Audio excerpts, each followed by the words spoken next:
They have consistently published, and we can verify that they have sufficient information. I'm going to be sending you links to tons of stuff, so you'll have a little easier way of, going about it, that can verify that they've been warning about very specific things. Now, I'll tell you this. There is a warning, a specific warning on 2 events that they will not give the dates for because, again, this is not hand-holding. It's like, here's the information, and here is the information. There will be a 9.0 earthquake off the coast of Portland, Oregon at some point, and they won't say when, that will run at 9.0 for 5 straight minutes. All right, 5 minutes of 9.0, that's going to wipe out an awful lot. Well, you're on it. It's a sea quake, but nonetheless, that's very powerful. It will generate a tsunami. Yeah. That is going to slam that part of the West Coast. It will then produce another earthquake and tsunami. It will be devastating to that area and to people in that area. They have said, and now this was told to Meyer several years ago, about 2 years prior, documented, verifiable, prior to our scientists now coming up with the same conclusion.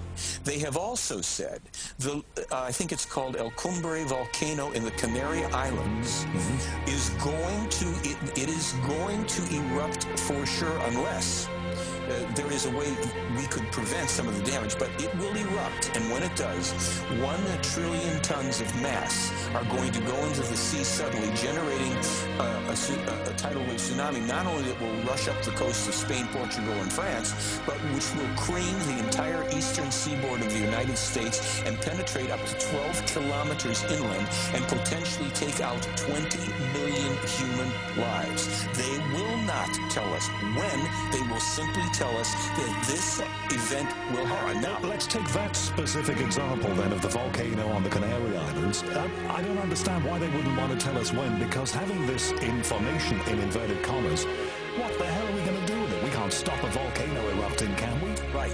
What we can do, and what they said we should do with it, especially here, is that they said it is the responsibility of your government and your scientists to prepare routes for evacuation and means of getting people out, because when that goes, when the sign that that's going, that will give it 7 to 8 hours or so of time, I guess it is, before that wave would cross the Atlantic.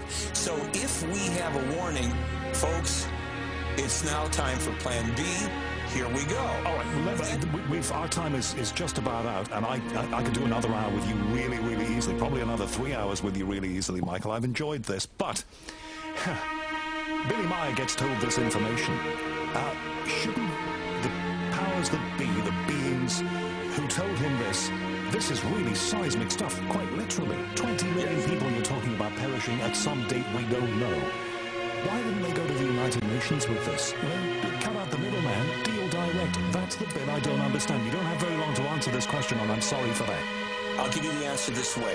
In 1979, the Playaran authorized contact with the Carter administration of the United States. A letter was drafted by Billy Meyer, given to the lead investigators, and presented to people in the Carter administration. The offer was turned down. Well, that's no big surprise. A letter, that's no good, as if they need to appear to Jimmy Carter himself. Well, you have to know that the CIA has been monitoring from day one, and part of the story that hopefully we can do another. How do you know that, by the way?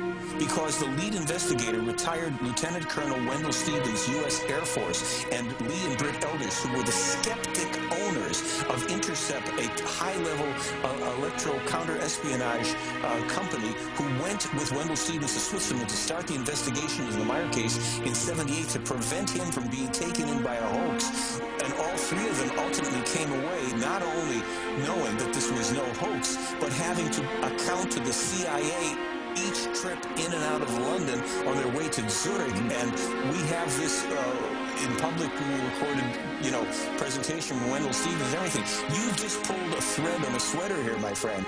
In Los Angeles, that was Billy Meyer's representative, Michael Horn. Now, I don't expect you to buy into any of that. I don't know what to make of it. It is either, as I said, the biggest hoax there has ever been, or something truly amazing, and I really don't know which, and it's not my business to make that judgment right now. It's your business to judge about it.